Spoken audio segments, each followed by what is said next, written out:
नमस्कार, आदाब। Crime petrol सतर्क के 30 दिन 30 यूनिक केसेस की श्रृंखला में मैं अनूप सोनी आप सबका स्वागत करता हूं। आदमी औरत के इस रूप को मांस का सिर्फ एक टुकड़ा मान लेता है। इस बाजार में 40 साल की औरत से लेकर 13 साल की बच्ची तक सजाई जाती है। सोशल टैबू यानी सामाजिक तौर पर गलत मानी जाने वाली परंपराएं और मान्यताएं, इसकी वजह से समाज में बहुत सारे अपराध होते हैं। वैसे जरूरी नहीं है कि समाज की हर मान्यता सही हो, और इसीलिए बहुत सारे लोग चोरी छुपे इसे लांघते हैं, और जब सच सामने आने का डर सताता है तब जुर्म जम लेता है। आज के केस में भी ऐसे बहुत सारे लोगों ने अपनी खुशी के लिए मर्यादा की सीमा लांघी, जिसकी वजह से उन्हें सजा मिली मौत। आखिर क्या है वो सोशल टैबू जिसने इतने सारे लोगों की जान ली? ये केस समाज की उस मुख्य धारा को प्रतिबंधित धारा से जोड़ती है जहां अपराध जीती है।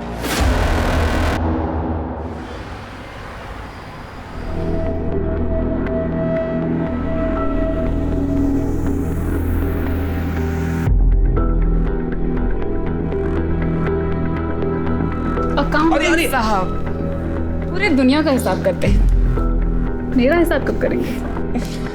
मन तो बहुत करता है स्वाति, लेकिन तुम तो जानती हो कमाई इतनी है ही नहीं कि फैमिली शुरू करने के बारे में सोच भी सके। मंथ एंड आते आते तो जेब खाली हो जाती है।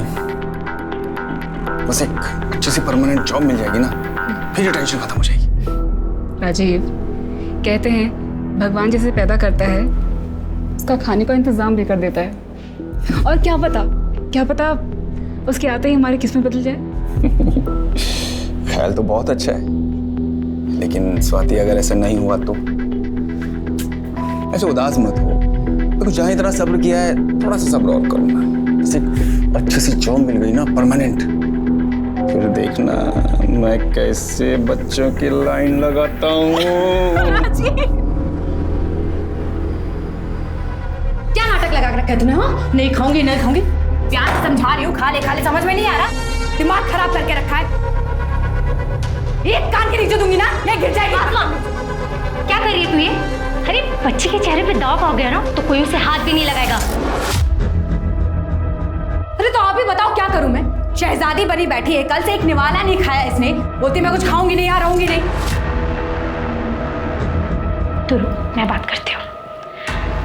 क्या हुआ बेटा, खाना क्यों नहीं खाना है? यहाँ नहीं खाना, मुझे नहीं रहना, मैं यहाँ नहीं रहने वाली हूँ। आसमा, जाओ और जाके इंजेक्शन ले आ।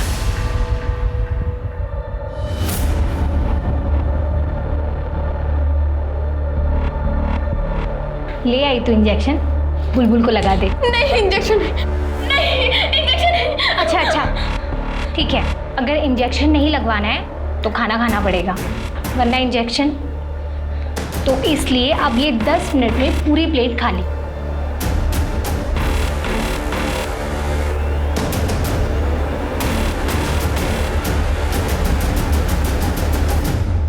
किसी भी लड़की के साथ ऐसा नहीं होना चाहिए। जब हर इंसान को इज्जत से जीने का हक है तो फिर लड़कियों के साथ अलग बर्ताव क्यों?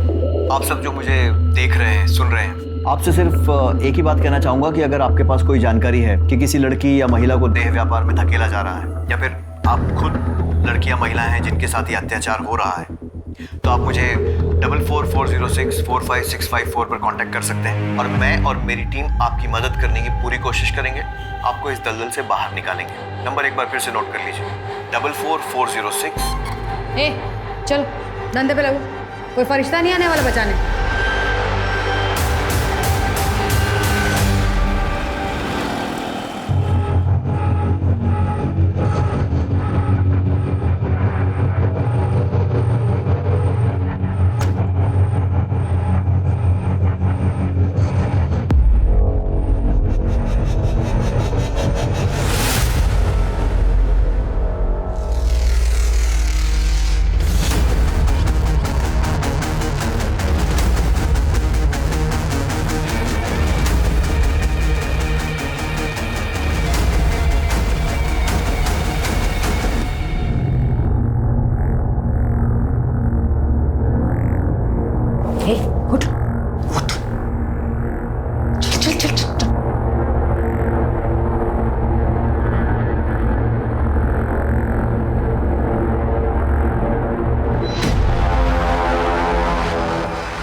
चिंचा किया ना क्या आंखें नोच लूंगी। देख और सीख, मुझे भी यही करना है।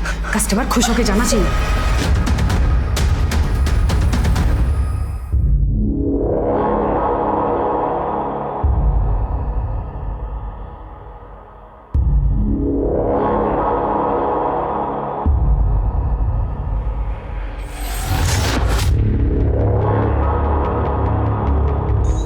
मिनट तेरे पास, जल्दी कर और निकल। भगवान की दया से धंधा बहुत अच्छा चल रहा है।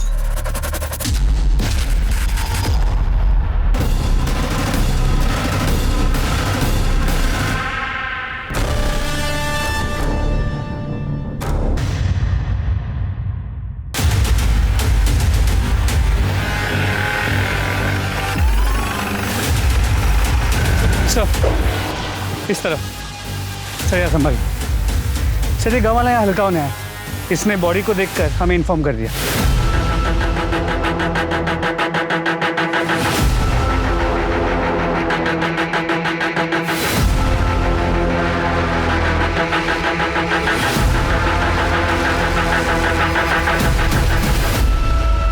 सब मरने से पहले सेक्स हुआ है। रेप, सेक्सुअल असॉल्ट या कोई जबरदस्ती, ऐसा कुछ भी दिखाई नहीं दे रहा। पूरी बॉडी पे कोई निशान नहीं है सर, सिर्फ गले पे ये निशान है। गला घोट कर ही मारा गया। गाँव वालों ने बताया कि एक प्रोस्टिट्यूट है और ये सेटअप, ये कॉन्डम्स, ऐसा लगता है कि ये अपने कस्टमर्स को लेके यहीं आती हो। और हाँ सर, शुक्ला, बॉडी के पास से पर्स मिला था और इसमें ये आइडेंटिटी कार्ड। विजय सिंह हो सकता है इसका कस्टमर होगा और इसी ने उसे मारा हो। लेकिन कस्टमर इसे क्यों मारेगा? सिर्फ पैसे के लिए? हो सकता है सर, क्योंकि बॉडी के पास सिर्फ उसका पर्स मिला है। लड़की का सामान या लड़की का आईडी प्रूफ ऐसा कुछ भी नहीं मिला। हो सकता है सब कुछ लेके फरार हो गए हों और जल्दीबाजी में सिर्फ पर्स यहाँ पे छूट गया। Excuse me. हेलो, कहाँ पर? ठीक है, मैं भी पहुँचता है सर। यहाँ से 5 किलोमीटर दूर एक जली हुई बॉडी मिली है। बॉडी को पोस्टमार्टम के लिए भेजो और पूरे एरिया की अच्छे से तलाश लो। सर लेट्स गो।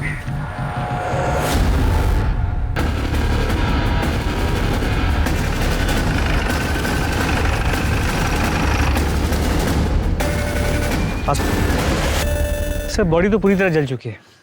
लगता है पेट्रोल जैसी किसी चीज से जलाया गया है। हमने आसपास का पूरा एरिया चेक किया, यहाँ ऐसी कोई चीज नहीं मिली जिससे हम बॉडी की पहचान कर सके। मिश्रा, पता करो आसपास में कोई मिसिंग कंप्लेंट दर्ज हुई है क्या? शायद उससे इसकी शिनाख्त हो सके। जी सर। ये दोनों बॉडीज को पोस्टमार्टम के लिए भेजो और ये विजय सिंह, इसका पता करो। जी सर। 5 किलोमीटर के दायरे में एक प्रोस्टिट्यूट और एक जली हुई लाश मिलने से पूरे इलाके में दहशत फैल जाती है। दिन दहाड़े हुई इस हत्या के लिए जिम्मेदार कौन है, पुलिस या प्रशासन? सवाल ये भी खड़ा होता है कि एक वैश्या जिसके पास जिस्म के अलावा कुछ भी नहीं, आखिर उसे कोई चोट अगर पैसे की होती तो सिर्फ मारपीट तक होती। लेकिन यहाँ मामला कुछ और। फिर किसी दिल जले आशिक या अपने ही घर वाले ने उसका काला। आसमा आपी तेरी बॉडी को भी इंजेक्शन देके ना बड़ा कर देगी, जैसे मेरी की थी। देख 15 की होके 20 की लगती हो ना, वैसे तू भी 13 की है ना, तो 18-19 की तो लगेगी। पर वो मुझे इंजेक्शन क्यों देगी? मुझे इससे बड़ा नहीं होना है। तू तो ऐसे बोल रही है जैसे तुझे पूछ कर देंगी। मुझे भी तो जबरदस्ती लगाया था ना। मैं भी तेरी तरह बच्ची दिखती थी, और बच्ची के साथ ना कस्टमर वो सब करने में डरता है, और फिर कस्टमर को फिगर भी तो चाहिए ना। मुझे यहाँ नहीं रहना, मैं नहीं करने वाली है सब। देख, रोके कोई फायदा नहीं है। मुझे भी कौन सा करना था, लेकिन करना पड़ा जीने के लिए। तुझे भी करना पड़ेगा, नहीं तो ये लोग जान से मार डालेंगे। देख, शुरुआत में ना रात रात भर नींद नहीं आती है, लेकिन फिर धीरे धीरे आदत हो जाती है। पर ये आदमी लड़कियों के साथ ही ऐसा क्यों करते हैं? हमने कोई गलती की है क्या? तुझे पता है, जब मैं 6 साल की थी ना, तब ये लोग मुझे उठाकर लेकर आए थे। मेरी मम्मी कहती थी कि मैं बहुत अच्छी बच्ची हूँ, कभी कोई गलती नहीं करती।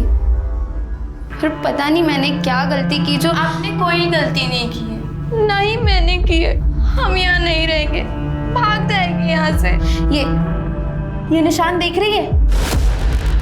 एक बार भागने की कोशिश की थी तो मुझे जला दिया, और हम अब जाएंगे भी कहाँ? हाँ, हमारे घर वाले हमारी सच्चाई सुन के क्या हमें घर में रखेंगे?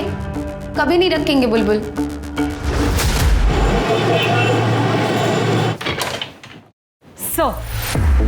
सर जंगल में जिस औरत की लाश मिली थी उसका नाम मीना था, उम्र 22 साल।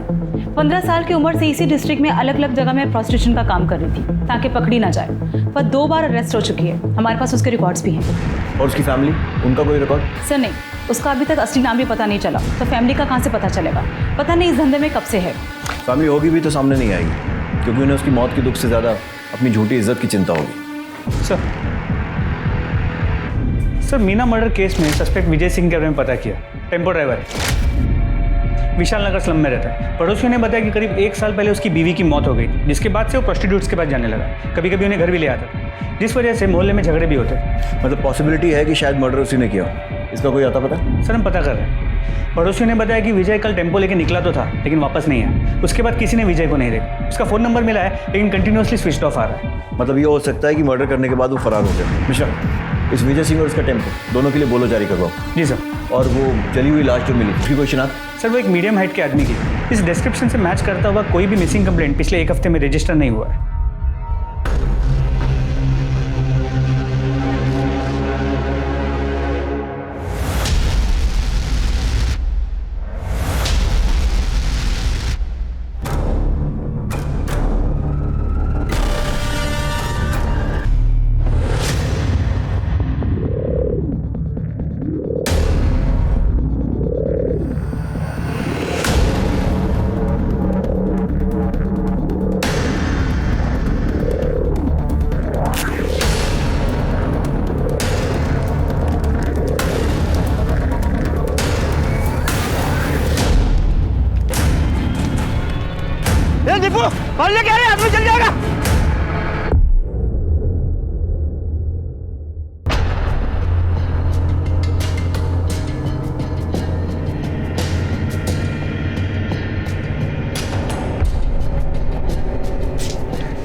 ए, घूरता क्या है?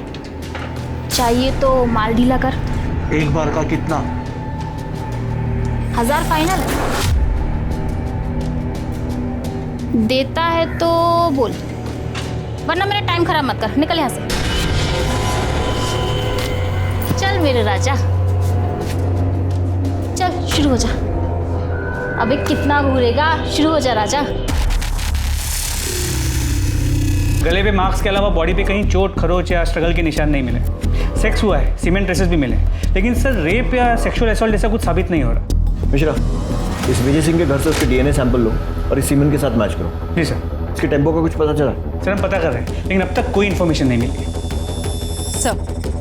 सर जंगल में जली हुई बॉडी की पोस्टमार्टम रिपोर्ट्स। मेल बॉडी है, 28 से 35 के बीच। 18 तारीख की रात को 8 से 11 के बीच गला दबाने से मौत हुई है। इससे मिलती जुलती कोई मिसिंग कंप्लेंट? नहीं सर, हमने आसपास के पुलिस स्टेशन में पता किया, अभी तक कोई कंप्लेंट नहीं आई। सर आ चुका। एक मिनट। हेलो, क्या? कहाँ पे? एक मिनट होल्ड कीजिए। तो गणेश नगर में एक औरत की बॉडी मिली है। बॉडी की इन्फॉर्मेशन मिलने के पहले ही तो आ गया? नहीं सर, ऐसा नहीं है। ये तो फ़ोन अभी आपके सामने आया। मैं तो पहले वाली फ़ोन की इन्फॉर्मेशन देने आया था कि आदर्श नगर में एक आदमी की जली हुई बॉडी मिली है।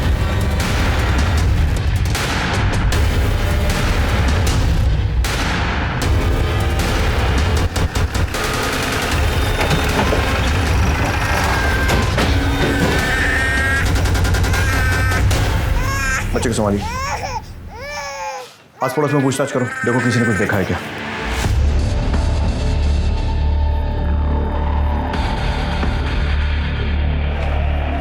सर आसपास के लोगों का कहना है कि इस औरत का नाम शबनम है।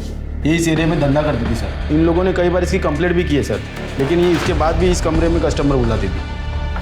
ठीक है, चारों तरफ अच्छे से तलाशी लो। Okay sir. Sir sex rape या सेक्सुअल असॉल्ट जैसा तो कुछ नहीं लग रहा है। शरीर पर कोई चोट का निशान भी नहीं है, सिर्फ एक गले पे निशान है सर। ये देखिए, ऐसा लग रहा है कि ये गला घोटने की वजह से इसकी मौत हुई। और ये बिखरा हुआ सामान देखकर तो ऐसा लग रहा है कि जैसे स्ट्रगल भी हुआ।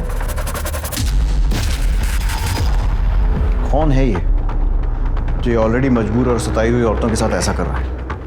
सर ये पर्स मिला है। कमल राणा। हाँ मिश्रा। सर यहाँ भी एक जली हुई बॉडी मिली है, ठीक वैसे ही जैसे पिछले केस में थी।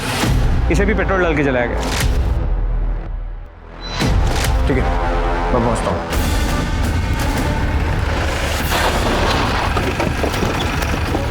सर, गांव के इन दो लोगों ने बॉडी को जलते हुए देखा, बुझाने की कोशिश की, लेकिन बहुत देर हो चुकी। सिर्फ एक हाथ और एक पैर बचा है। पैर पर ही क्या है? कुछ रॉड जैसा लग रहा है। मिश्रा, बॉडी को पोस्टमार्टम के लिए भिजवाओ, तभी कुछ क्लियर हो पाएगा। कमल राणा, ये आई कार्ड उस औरत की लाश के पास मिला, शायद उसका कस्टमर हो सकता है। पता करो कौन है, कहाँ मिलेगा, सारी डिटेल्स। ये औरतें वैसी मौत से बदतर जिंदगी जी रही, पर किसी को उसमें भी चैन नहीं है। एक के बाद एक करके उन्हें मारे जा रहा है। अभी 2 दिन भी पूरे नहीं हुए, एक और प्रोस्टिट्यूट और एक और जली हुई लाश मिलती है, ठीक वैसे ही जैसे पिछली 2 लाशें मिली थी। सवाल यह है कि इन हत्याओं का मकसद क्या है। ये जितने भी कत्ल हुए, उनके तरीके को देखकर लगता है कि इसके पीछे किसी एक शख्स का हाथ है, पर बहुत मुमकिन है कि पुलिस को उलझाने की या कातिल की कोई साजिश हो।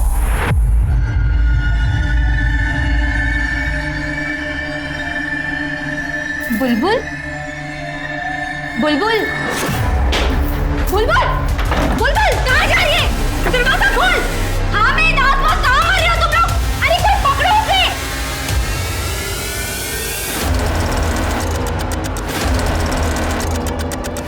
बुलबुल, राशिद, राशिद, क्या कर रहा है? सब पकड़ो हुआ।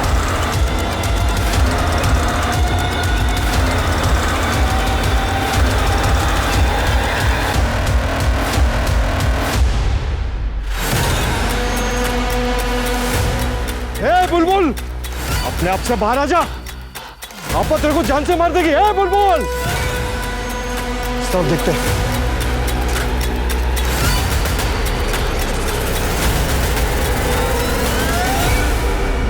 सर, 2 दिन के अंदर अंदर 2 प्रोस्टिट्यूट्स और 2 आदमियों की जली हुई बॉडी कुछ ही किलोमीटर के घेरे में मिलती है। क्या ये कोइंसिडेंस हो सकता है? कोइंसिडेंस? मिश्रा, सिर्फ मर्डर नहीं हुआ है, दोनों प्रोस्टिट्यूट्स की लाशों के पास में ड्राइविंग लाइसेंस मिला है। अब अगर एक आध केस में मिलता तो मान सकते थे कि किसी ने गलती से गिरा दिया, लेकिन दोनों ही केसेस में सेम गलती, वो भी 2 अलग अलग लोगों से। कंफर्म है कि दोनों केसेस रिलेटेड है। विजय सिंह और कमल राणा, इनके आधार कार्ड के बेसिस पे इनकी जितनी डिटेल्स मिल सकती हैं सब निकालो।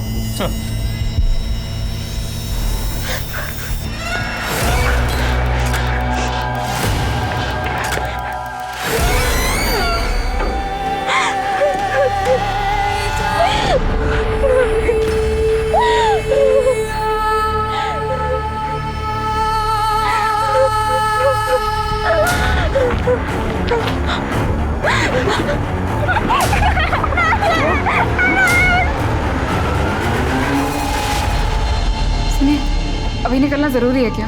कल सुबह तक का वेट नहीं कर सकते? इतनी रात हो रही है। अरे अर्ली मॉर्निंग तो मुझे ऑफिस में रिपोर्ट करना है ना। देखो, अभी मैं निकलूंगा फरीदाबाद के लिए तो कम से कम 1.5 से 2 घंटे लगेंगे पहुंचने। फिर जाकर सामान रखूंगा, थोड़ा सोऊंगा। हाँ तो, और उसके बाद सुबह जाकर के मैं। स्वाति, क्या हुआ? इतना सैड फेस क्यों बनाया हुआ है? नहीं, प्लीज स्वाति, समझो ना। देखो, ये बिल्कुल वैसी जॉब है जैसी मैं करना चाहता हूँ। पता नहीं राजीव, मुझे बहुत घबराहट सी हो रही है। अरे तुम बस ये सोचो कि अपना नया घर कैसे सजाओगी। चलो अब खुश हो जाओ। पहुंच के फोन करना। हाँ ठीक है, मैं निकलता हूँ और तुम अपना ध्यान रखना।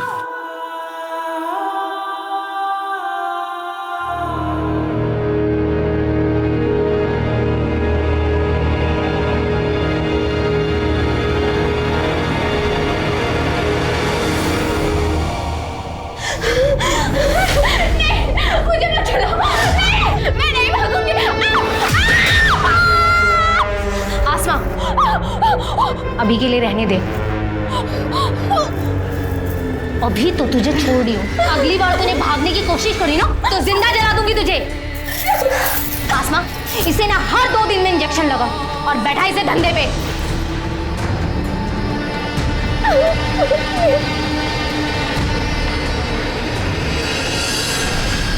मैं नहीं रह सकती। मैं पुलिस अंकल का नंबर ढूंढ के उनको कॉल करूंगी।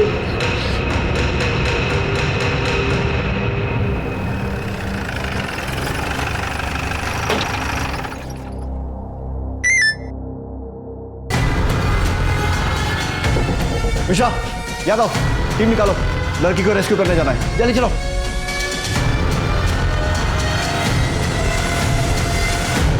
पुलिस को मिली सूचना के अनुसार यहाँ पर एक 13 साल की बच्ची को जबरदस्ती रखा गया और उस पर बहुत ज़्यादा अत्याचार किए गए और इस बात की जानकारी पुलिस को खुद उस बच्ची ने दी और राहत की बात यह है कि पुलिस उसको बचाने में कामयाब हुई है। हटो उसको। सर हम कुछ सवाल पूछना चाहते हैं आपसे। एक्सक्यूज मी सर, क्या आप हमें बता सकते हैं ये बच्ची कौन है और इस पर अत्याचार करने वाले लोग कौन थे और आपको इस बात की जानकारी कैसे मिली? इस बच्ची का नाम प्राची है, इसके माँ बाप नहीं, अनाथ, अपने इन रिश्तेदारों के साथ रह रही थी और ये लोग इस पर अत्याचार कर रहे थे और ज़बरदस्ती से मजदूरी करवा रहे थे। फिलहाल हम लड़कियों को एनजीओ के हवाले कर रहे हैं और इन लोगों के खिलाफ मुकदमा दर्ज करने जा रहे हैं। हम बच्ची को उसके माँ बाप तो नहीं लौटा सकते, लेकिन एनजीओ के साथ कम से कम वो एक नॉर्मल लाइफ जी पाएगी। Thank you so much. Thank you so much.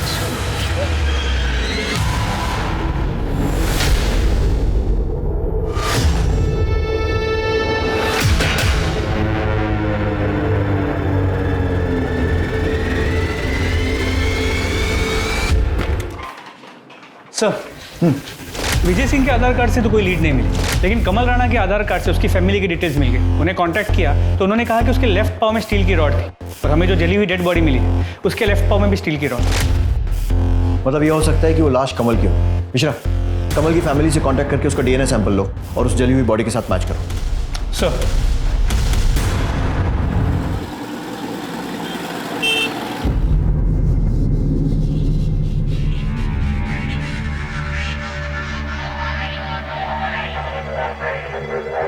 क्यों मुंह फुला रखा है?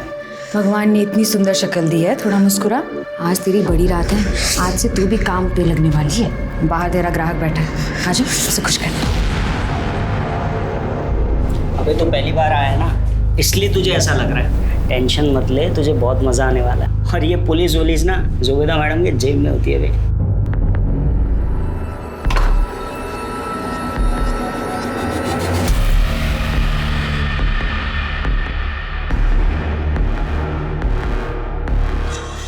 नीरज, भैया भैया प्लीज मेरी मदद करो। मुझे ये सब जबरदस्ती करवा रहे। इन लोग ने ना मुझे इंजेक्शन दे के बढ़ा दिया। अभी मैं सिर्फ 13 साल की हूँ भैया, प्लीज मेरी मदद कर दो। अक्षय, मैंने बोला था ना कोई पछड़ा नहीं चाहिए मेरे को। अरे क्या हुआ, क्यों गला फाड़ ले? बताएगा हुआ क्या है? इसने मुझे बोला था वो लड़की 18 साल की है। उस लड़की ने मुझे खुद बताया वो 13 साल की लड़की है और तुम लोगों ने मिलकर उसे इंजेक्शन दिया है बड़ा होने। साली को तो मैं भी देखती हूँ, बताती हूँ उसे।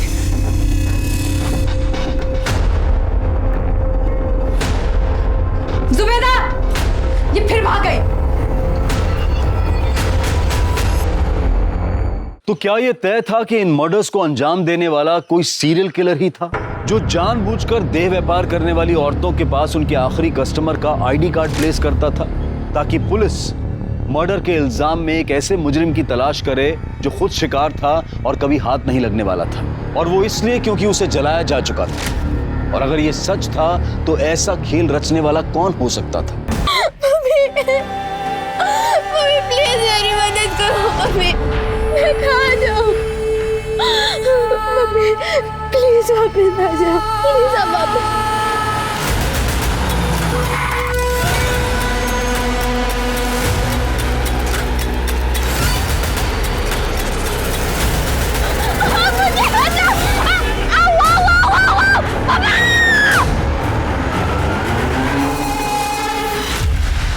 आपके पति कब से गया? सर 2 दिन से।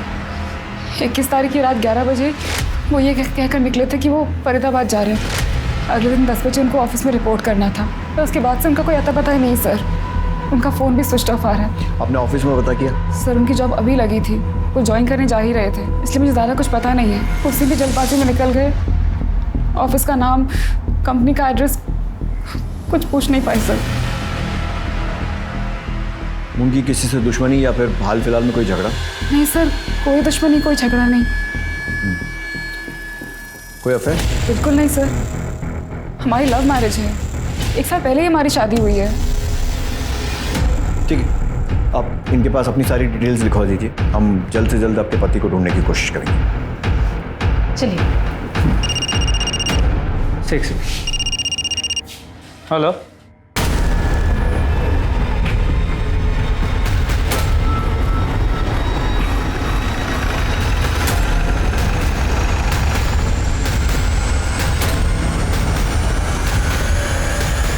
आसपास चेक करो। सर सेम पैटर्न का तीसरा केस, यहाँ ये, और वहाँ 4 किलोमीटर दूर एक आदमी की जली हुई डेड बॉडी जिसके पास कोई फोटो आईडी नहीं।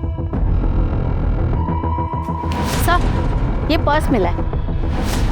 और शायद बाकी केसेस जैसे मरने वाला भी इसका कस्टमर होगा जिसका ये पर्स। राजीव पालीवाल। राजीव पालीवाल? सर ये तो वही है जिसकी बीवी मिसिंग कंप्लेंट लिखवाने आई। आप लोगों का दिमाग खराब हो गया? राजीव प्रोस्टिट्यूट के पास? ऐसा हो ही नहीं सकता सर। देखिए मैं ये नहीं कह रहा हूँ कि राजीव प्रोस्टिट्यूट के पास गया था, या फिर गया था तो क्यों गया था, ये भी नहीं बता सकता। मैं सिर्फ ये चाहता हूँ कि आप बॉडी की शिनाख्त करेंगे क्या ये राजीव की है या नहीं। मैं आपका दुख समझता हूँ, लेकिन हम लोग भी ड्यूटी कर रहे हैं, सो प्लीज कोऑपरेट। चेहरा जला हुआ है, मैं कैसे बताऊँ कि ये राजीव है या नहीं? देखिए राजीव की बॉडी पर अगर कोई आइडेंटिफिकेशन मार्क हो या कोई चोट का निशान जिससे आप उसकी पहचान कर सकें। बचपन में उनका एक ऑपरेशन हुआ था, तो राइट हैंड पे उनका निशान है।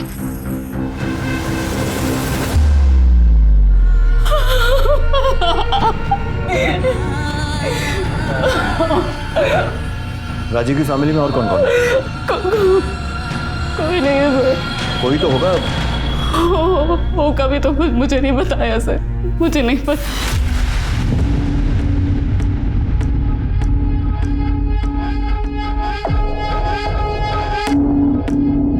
हाँ भेजो। सुनो ये फाइल आज ही भिजवा दो इमीडिएटली। ठीक है सर। सर मुझे एनओसी इशू करवानी है। एनओसी किस लिए? राजीव पालीवाल के घर पर कब्जे के लिए। आप कौन?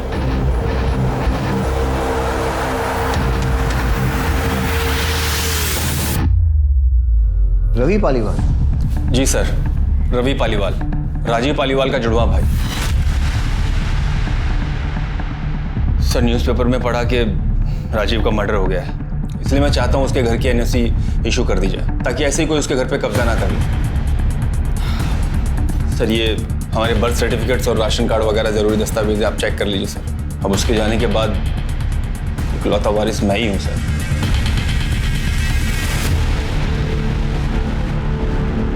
जिस न्यूज़पेपर में ये पढ़ा कि राजीव का मर्डर हो गया, उसमें ये नहीं पढ़ा कि उसकी वाइफ ने बॉडी को आइडेंटिफाई किया, और प्रॉपर्टी पर पहला हक वाइफ का ही होता है ना। वाइफ? वाइफ उस घर में रहती है? क्या बात कर रहे हैं सर, वो घर तो 1 साल से खाली पड़ा है, जब से राजीव पुष्पा भाभी और ख्याति को लेकर यहाँ शिफ्ट हो गया था। पुष्पा ख्याति ये कौन है? पुष्पा भाभी राजीव की वाइफ और ख्याति उनकी बेटी। एक मिनट, राजीव की वाइफ का नाम स्वाति है और उसने हमें बताया कि उन दोनों की 1 साल पहले शादी हुई है और उनका कोई बच्चा नहीं है। तो ये बेटी कहाँ से आई? क्या?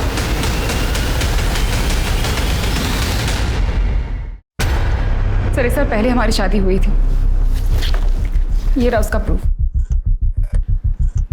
और आप हैं कौन?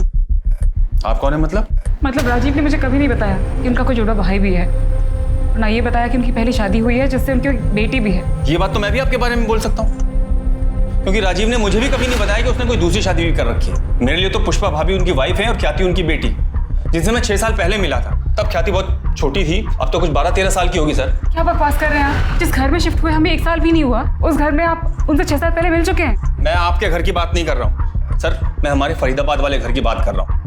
उसी घर के लिए मुझे एनओसी भी चाहिए। आप राजीव के साथ उसी घर में रहते थे? जी सर, शुरू से हम लोग साथ ही रहते थे। इनफैक्ट मम्मी डैडी के जाने के बाद तक हम लोग साथ ही थे। फिर मैं काम के चक्कर में पुणे शिफ्ट हो गया।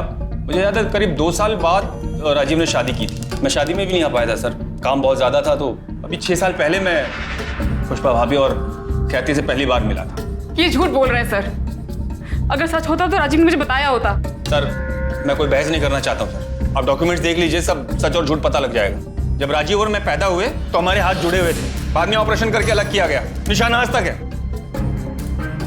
हाथ पे निशान की बात तो आपने भी कही थी, राजीव के कौन से हाथ पे निशान था? सर सीधे हाथ पर। बिल्कुल सही है सर, मेरे उल्टे हाथ पर है। ये देखिए, जब हम पैदा हुए हमारे हाथ जुड़े हुए थे सर।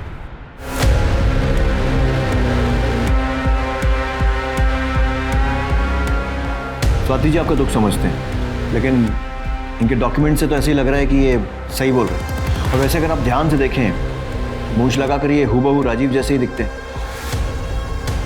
मिश्रा, रवि का डीएनए सैंपल लो और डेड बॉडी से मैच करवाओ और इनके डॉक्यूमेंट्स फिर से वेरीफाई करो, और अगर सब कुछ सही निकलता है तो एनओसी दे दो, लेकिन लोकल पुलिस को इन्फॉर्म करने के बाद। और इनका घर भी लोकल पुलिस की मौजूदगी में ही खोलो। Sir, thank you sir.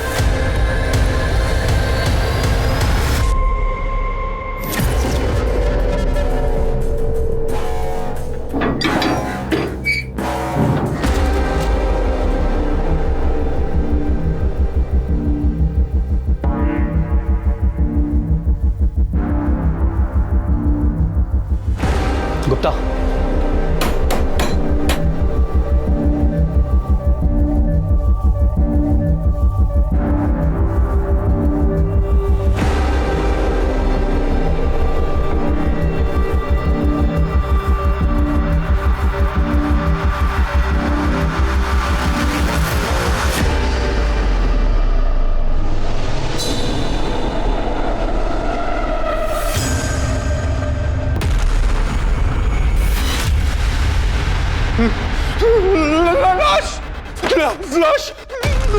लाश पड़ी है।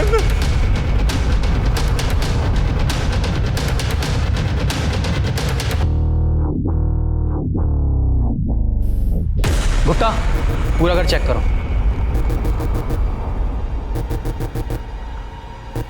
ये कंफर्म मर्डर लग रहा है। बॉडी जानबूझकर नमक डालकर गलाई गई है ताकि बदबू दबाई जा सके और बॉडी गलकर खत्म हो जाए। मरे हुए काफ़ी महीने हो चुके, सिर्फ कंकाल बचा है। मेल या फीमेल ये भी फोरेंसिक के बाद ही पता चलेगा। तब इस केस की फाइल हमें हैंड ओवर करो, क्योंकि इस केस से जुड़ा हुआ केस हम ऑलरेडी इन्वेस्टिगेट कर रहे हैं। ओके, इनसे इस केस की फाइल ले लेना। Okay sir. आप ठीक मेरे पीछे जो घर देख पा रहे हो वो राजीव पालीवाल का है, जो लंबे वक्त से बंद था। आज जब पुलिस इन्वेस्टिगेशन के दौरान ये घर खोला गया तो पुलिस को यहाँ से एक स्केलेटन मिला है। फिलहाल उसकी पहचान करना नामुमकिन है, लेकिन क्या ये कोई मर्डर है ये पुलिस इन्वेस्टिगेशन के बाद ही पता चलेगा। मेरे पीछे ये राजीव का घर है, जिनका कत्ल प्रोस्टिट्यूट और उनके कस्टमर के सीरियल किलिंग के दौरान हुआ। जांच के बाद पहली बार पुलिस की टीम राजीव के घर पहुंची है। घर की तलाशी ली गई तो घर के अंदर से एक कंकाल मिला। हालांकि उसकी शिनाख्त अभी नहीं हो पाई, मगर पुलिस को शक है कि ये कंकाल राजीव की पहली पत्नी या फिर बेटी का हो सकता है। मेरा तजुर्बा कहता है कि ये मामला महज एक इत्तेफाक नहीं है, ये सारे कत्ल सोची समझी साजिश का नतीजा है। आखिर कब रुकेगा मौत का यह सिलसिला? ये लाशें अभी भी मिलती रहेंगी।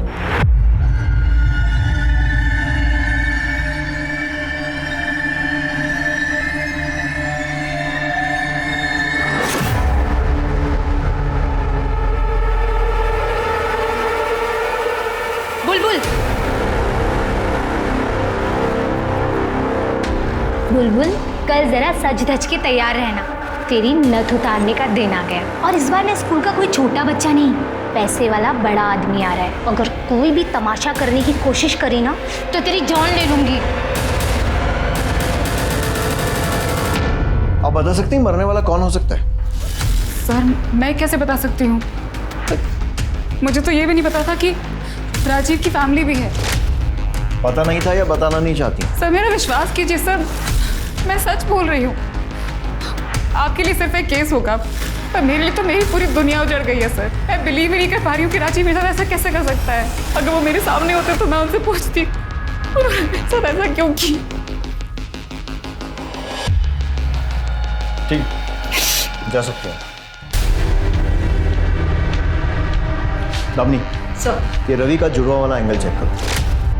ये बात मुझे हजम नहीं हो रही है कि एक सगा भाई अपने भाई की मौत पर, शादी पर कहीं भी नहीं पहुंचा, लेकिन मौत की खबर मिलते ही प्रॉपर्टी की एनओसी कराने पहुंच गया। उसने एक बार भी ये नहीं पूछा कि भाई के मरने के बाद उसकी पत्नी और उसकी बेटी कहाँ है। रवि और राजीव दोनों के कॉल रिकॉर्ड्स और मोबाइल डिटेल्स निकलवाओ, और जो डॉक्यूमेंट्स उसने दिए हैं अच्छे से चेक करो।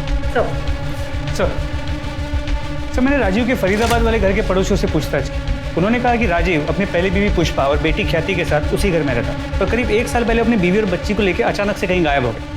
उसके बाद किसी ने उसे वापस नहीं देखा। और हाँ, पड़ोसियों ने कहा कि अभी कुछ दिन पहले उन्होंने एक लड़की को देर रात उस घर के बाहर देखा था। मैं खुद डर गई थी सर। पहले लगा कि भूत वूत है, फिर देखा तो 2 हट्टे कट्टे लोग उस लड़की का मुंह बंद करके घसीटते हुए जबरदस्ती गाड़ी में बिठा के लेके गए। साहब एकदम कंच लाल लिपस्टिक लगा रखी थी, जैसे वो रेड एरिया में औरतें लगाती है ना, वैसी साहब। देखने में एकदम बच्ची, मतलब शरीर छोटा, जैसे उम्र बड़ी ही नहीं। साहब वो 2 मुस्टंडे उस दिन उसको खींच के लेके जा रहे थे, गाड़ी में बैठाया, मुझे वो लोग सही नहीं लगे साहब बिल्कुल। सर मुझे लगता है कि इसमें प्रोस्टिट्यूशन रैकेट वालों का हाथ है। हमेशा सिर्फ प्रोस्टिट्यूशन नहीं, ह्यूमन ट्रैफिकिंग और ड्रग्स का भी एंगल हो सकता है। चारों तरफ नजर रखो, आंखें खुली रखो, खबरियों को भी अलर्ट कर दो। जरूरत पड़ती है तो फरीदाबाद पुलिस से भी हेल्प लो, मैं बात कर लूँगा। और ये रवि और स्वाति पर भी नजर रखो, इनकी ये जुड़वा भाई, 2-3 शादियाँ, प्रॉपर्टी, इन सारी की सारी बातों पर मुझे डाउट हो रहा है। सर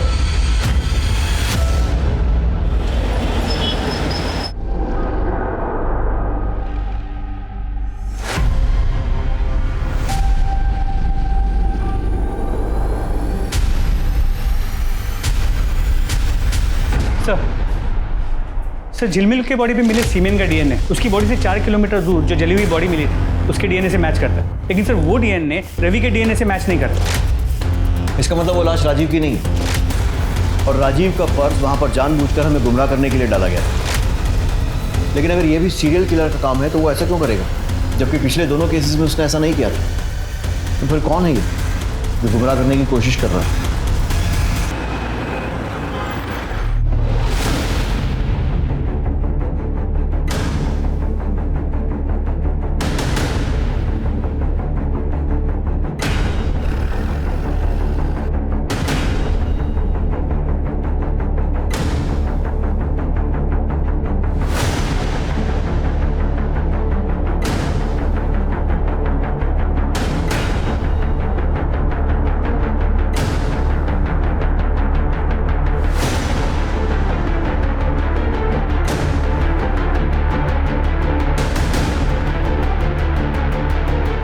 घबराओ मत, चलो।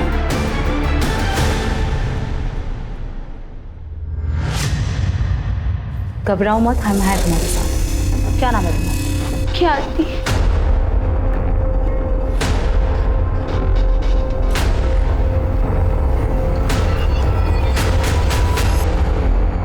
मम्मी पापा दोनों मुझे बहुत प्यार करते थे, पर पता नहीं 1 साल पहले उनको क्या हो गया। वो मम्मी को बहुत मारते थे, बोलते थे वो प्रोस्टिट्यूट है, गंदा काम करते। मम्मी मना करती थी, बहुत रोती थी, पर पापा उनकी बात सुनते ही नहीं थे। फिर पापा मुझे भी मारने लगे, गुस्सा करने लगे कि मैं उनकी बेटी नहीं हूँ, मेरा बाप कोई और है, जिसके साथ मम्मी दिन रात रोती थी, सोचती थी कि एक दिन पापा ठीक हो जाएंगे, पर ऐसा नहीं हुआ। इतने दिनों तक इतनी बड़ी बात तूने मुझसे छुपा के रखी। सब तेरी वजह से मेरा घर, मेरी जिंदगी बर्बाद। तेरे जैसे धंधे करने वालियों को तो मर जाना चाहिए। इतनी बड़ी बात मुझसे छुपा के रखी। थैंक यू अंकल, अगर आप मेरी मदद नहीं करते, मुझे बचाते नहीं, तो मैं अपनी जान ले लेती। पहचानती हो? हाँ, ये मेरे पापा हैं। बेटा इनके हाथ पे चोट का निशान है ना? हाँ। कौन से हाथ पर? सर सीधे हाथ पर सर। पक्का? सोच लो। हाँ सर पक्का। मैं वाइफ हूँ उनकी, मुझे तो पता ही होगा ना। पॉइंट। स्मिता जी,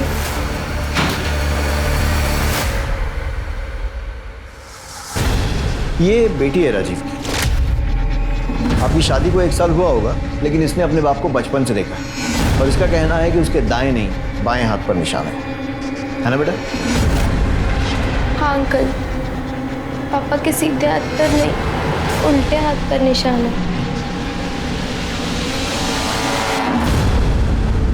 सर मैंने उतना ही किया सर जितना राजीव ने मुझसे करने को कहा। तूने इसे क्या कहा था और क्यों? पुष्पा की वजह से, एक प्रोस्टिट्यूट की वजह से मेरा घर, मेरी जिंदगी बर्बाद हो चुकी थी, इसलिए मैंने उसे मार डाला और उसकी गंदी औलाद को बेच दिया। पापा ऐसा मत करो पापा, पापा प्लीज पापा। उसकी बॉडी को वहां छोड़कर, उस पर नमक डालकर, उसे गलने सड़ने के लिए छोड़कर मैं यहाँ चला आया। लेकिन यहाँ आकर भी ऐसी औरतों के लिए मेरे मन में नफरत कम नहीं हो रही थी, बल्कि बढ़ ही रही थी। नाम, नई जिंदगी के लिए पैसे चाहिए थे जो मेरे पास नहीं थे। अगर मैं घर बेचने जाता तो आस पड़ोस के लोग मुझे पकड़ लेते, और फिर पुष्पा के मर्डर में फंसने का भी डर था। इसलिए मैंने जुड़वा का नाटक किया ताकि पुलिस के सामने घर में घुसूं, और राजीव तो मर ही चुका था। पुष्पा और ख्याति की कहानी भी खत्म ही थी, पर उसके पहले हम ख्याति तक पहुंच गए। समाज जिन बेचारी औरतों को छुप कर नरक जैसी जिंदगी जीने पर मजबूर करता है, तूने उन्हें वहां भी चैन नहीं लेने दिया। किसने हक दिया तुझे उनसे नफरत करने का? तूने जो किया है ना, मैं इस बात की गारंटी लेता हूं कि अब जेल में तेरा एक एक दिन बद से बदतर बीतेगा। तब तुझे समझ में आएगा कि तूने किया क्या है। राजीव ने कुल 11 लोगों को मारने की बात कबूल की, जिनमें 5 वेश्याएं थी। उसका कहना था कि वो समाज से वेश्यावृत्ति को खत्म करना चाहता था। प्रोस्टिट्यूट, वेश्या, ये शब्द हमारे समाज में गाली के तौर पर इस्तेमाल किया जाता है, पर अगर ये गाली है तो फिर ये गाली पूरी मर्दजात और समाज के लिए, न कि सिर्फ औरतों के लिए होनी चाहिए, क्योंकि औरत का ये रूप मर्दों ने अपनी वासना को पूरा करने के लिए बनाया, पर आज भी औरतों को उनका हक और अधिकार नहीं दे पाया। इन मजलूम औरतों की बदतर हालात कब सुधरेंगे? ये काम सिर्फ कानून बनाने से नहीं होगा, बल्कि ये काम होगा जब समाज में इन औरतों के साथ हमदर्दी और सहानुभूति जताई जाएगी। अब मैं अनूप सोनी आपसे विदा लेता हूं। फिर मुलाकात होगी क्राइम पेट्रोल सतर्क में एक और नए केस के साथ, और उस पर हमारे एक्सपर्ट के विश्लेषण के साथ। तब तक अपना और अपने परिवार का ख्याल रखें, सतर्क रहें, सुरक्षित रहें और देखते रहें क्राइम पेट्रोल सतर्क। जय हिंद।